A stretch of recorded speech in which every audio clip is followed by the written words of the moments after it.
susunod na programa ay rated PG. Patnubay at gabay ng magulang ay kailangan sa mga batang manonood.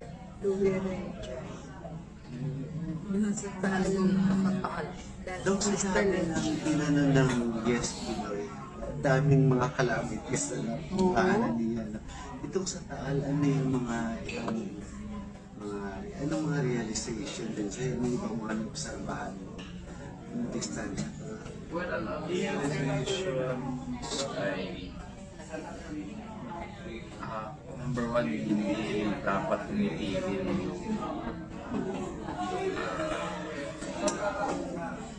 kumbaga yung personal effort ng bawat pamilya para alamin yung hazard sa area. Isa yung hazards, saan ka ba nakitira? Sa kanya sa ibabaw ng fault line, may karagatan ba sa tabi mo, sa aling may tsunami, ano yung gagawin mo? Nasa tabi ka ba ng vulkan? O nandun ka ba sa isang lugar na maraming apoy? Ganun ba sa yung mga hazards siguro? So, kung may mangyari man, alam niyo gagawin mo as a family. So, ang realization ay parati kayong handa. Parang kaya pa ulit-ulit na maging makulit. Yung mga ginagawang disaster preparedness drills para maging muscle memory na sa yan. Pero sa kaso ito, may warning na naman yan early before pa. Pero syempre, dahil komportable tayo living there, parang sige baka naman hindi, sana hindi. Nung nandyan na, syempre, Ito kasi ang bilis eh. ako hindi yan, nagpanik na ako kasi nandun pa eh. Para sa akin, kailan lang ba tayo makakita ng bulldog masabog? Pero parang ito, nandyan lang. So, talagang for a moment, observahan mo, tignan mo, totoo ba ito nangyayari? Ano kaya mangyayari? Ano kaya gagawin?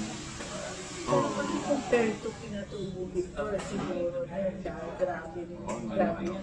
2011 Sa 1991, ako na wow, for Noong sure. time na yun, kinukolekta ko pa yung ash.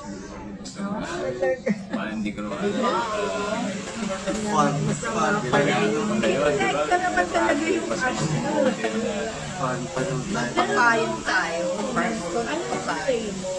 At kayo bilang mga artista, parang kayo pa yung ngayon dahil sa social media, parang yung mga netizen, parang kayo na yung ina-expect na magtutulong, na may Para sa gagawin inyo ano. nakafocus. As compared, dapat na lang ilabas, mga government. parang ano lang yan. Let's put this way, sa perspektibo ko.